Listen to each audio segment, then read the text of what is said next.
આદિવાસીઓને અંદર અંદર લડાવવાનું બંધ કરી દેજો। જે રીતે તમે લોટો લઈને આવ્યા હતા એ રીતના લોટો લઈને પાછા અમે તમારા વતનમાં રવાના કરી દઈશું। અહીંયા લોટો લઈને આવેલા અમારા આદિવાસીઓને અંદર અંદર લડાવે છે ને રાજ કરે છે એવા લોકોને પણ ઓળખી લેજો। જે દિવસે અમારો આદિવાસી જાગશે એ દિવસે આવા લોટા લઈને આવેલા લોકોને પણ ફરી લોટા લઈને પાછા એમના યુપી બિહાર મોકલી આપશે। આ આદિવાસીઓનું ખૂન છે।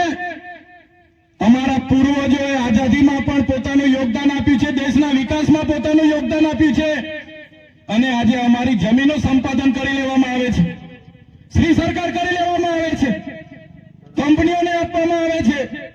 ત્યારે સાથીઓ હવે કોઈ આવેદન નિવેદન કરવાની જરૂર નથી, હવે કોઈ જિંદાબાદ મુર્દાબાદ કરવાની જરૂર નથી।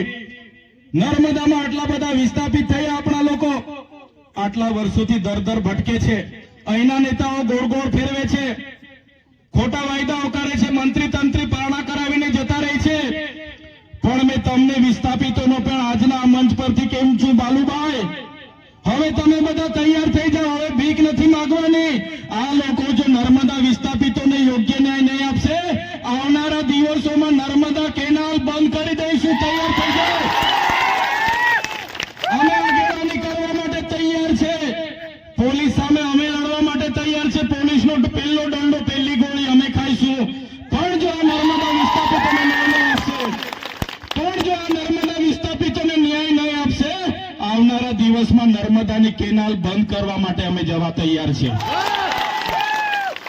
નર્મદા ડેમ આપણો છે, નર્મદામાં ઉત્પન્ન થતી વીજળી આપણી છે, નર્મદાનું પાણી આપણું છે, અહીંયા આપેલી જમીનો આપણી છે, અહીંયા બનેલી જીઆઈડીસીમાં કોલસો નીકળે આપણો છે, આંબા ડુંગરમાં યુરેનિયમ નીકળે આપણો છે।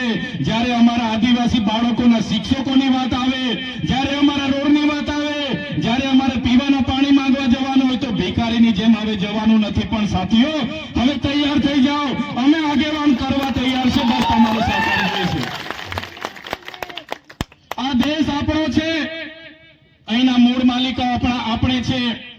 ત્યારે મારા સાથીઓને વિનંતી કરું છું, મારા વડીલો યુવાનો, હું તળવી, હું વસાવા, હું ચૌધરી, હું ભીલ, હું ગામિત, હું ડામોર, હું બારિયા એમ કરીને અંદર અંદર લડાવવાનું નથી। આપણે આદિવાસીઓ છે। જે દિવસે આપણે આદિવાસી તરીકે મટી જઈશું તે દિવસે તમને ને અમને કોઈ પૂછવાનું નથી। પહેલા આદિવાસી તરીકે આપણે બચવું પડશે। એક તીર એક કમાન, એક તીર એક કમાન,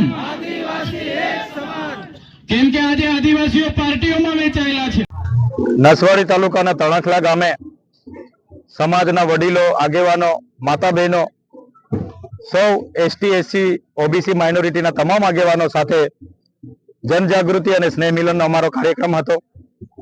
સાથે સાથે આ એ વિસ્તાર છે કે જેમણે નર્મદા ડેમમાં પોતાના આખાને આખા ગામો વિસ્થાપિત કર્યા છે અને અહીંયા વસેલા છે, છતાં એમની પ્રાથમિક ભૌતિક સુવિધા આજે આપવામાં નથી આવી। સરકારોએ જે વચનો આપ્યા હતા શિક્ષણ, આરોગ્ય અને સિંચાઈના અને એક વ્યક્તિને નોકરીના, એ પણ સરકારોએ પાડ્યા નથી। ત્યારે અમે કહીએ છીએ કે નર્મદાનું પાણી 500 કિલોમીટર કચ્છ સુધી લઈ જાઓ, 1000 કિલોમીટર સુધી લઈ જાઓ, અમને કોઈ વાંધો નથી, પણ નર્મદાનું પાણી આ વિસ્તારોને પણ મળે એવી અમારી માંગણી છે। જે પણ લોકો અસરગ્રસ્તો છે એમને ન્યાય નહીં મળશે, આ વિસ્તારમાં સિંચાઈનું પાણી નહીં મળશે તો આવનારા દિવસોમાં અમારે નર્મદા કેનાલ પણ બંધ કરવાની ફરજ પડશે। તમે મોટી સંખ્યામાં નર્મદા કેનાલ પણ બંધ કરીશું। સાથે સાથે તણખલામાં જે પણ એમપીએમસી છે એમાં જે એમનું શોપિંગ સેન્ટર એમણે બનાવ્યું છે, દુકાનો બનાવી છે, એમાં જાતિવાદ, જ્ઞાતિવાદ કરીને એમણે અહીંના આદિવાસી જે 10 દુકાનદારો હતા એમની દુકાનો લઈ લીધી છે અને બહારના લોકો જે પ્રપપાંતીઓ છે તે અહીંયા નેતાગીરી કરી રહ્યા છે ને એમણે આ દુકાનો છીનવી લીધી છે। ત્યારે એમાં વહીવટી તંત્ર ન્યાય કરે, નહીં તો આવનારા દિવસોમાં અમે પોતે તણખલા આવીશું, અમારી હાજરીમાં એ જે પણ લોકોનો કબજો હશે એ અમે હટાવીશું અને છોડાવીશું, અમારા લોકોને અમે આપીશું। આ વિસ્તાર અનુસૂચિત 5 વિસ્તાર છે, પૈસા એક લાગુ છે। આ વિસ્તારમાં ઊંચી ઊંચી પ્રતિમાઓ બનાવી દેવાથી, ઊંચી ઊંચી બિલ્ડિંગો, રોડ રસ્તા કરી દેવાથી કે નહેરો બનાવી દેવાથી આદિવાસીનો વિકાસ થવાનો નથી। પણ આદિવાસીનો વિકાસ કરવો હોય તો એમને શિક્ષણ, આરોગ્ય, સિંચાઈનું પાણી આપો અને રોજગારી આપો, તો જ અમારા આદિવાસીઓનો વિકાસ થશે। આજે આઝાદીના 78 વર્ષ પછી પણ અમારો આદિવાસી આજે લાઈનો પર છે. નોટબંધીમાં લાઈનો, કોરોનામાં લાઈનો, હમણાં જઈએ બેંકોમાં લાઈનો, તાલુકા પંચાયતોમાં લાઈનો, મામલતદારમાં લાઈનો, અનાજ લેવા જઈએ ત્યાં લાઈન પર લાગી જવાનું. તો આટલી બધી ખરાબ અમારી પરિસ્થિતિ છે. જો સરકારો આદિવાસીઓનો વિકાસ કરવા નહીં માંગશે તો આવનારા દિવસોમાં દેશનું 29મું રાજ્ય અમે ભીલ પ્રદેશ રાજ્ય બનાવીશું અને એની રાજધાની અમે કેવડિયા રાખીશું.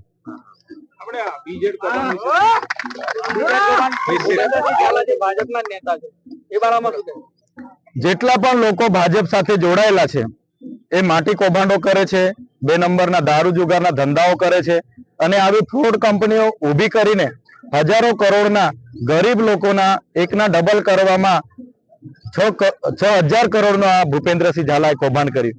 પણ એ ભાજપના સભ્ય હોવાથી સરકાર પડદા પાછળ એમને બચાવવા માટે ફરે છે.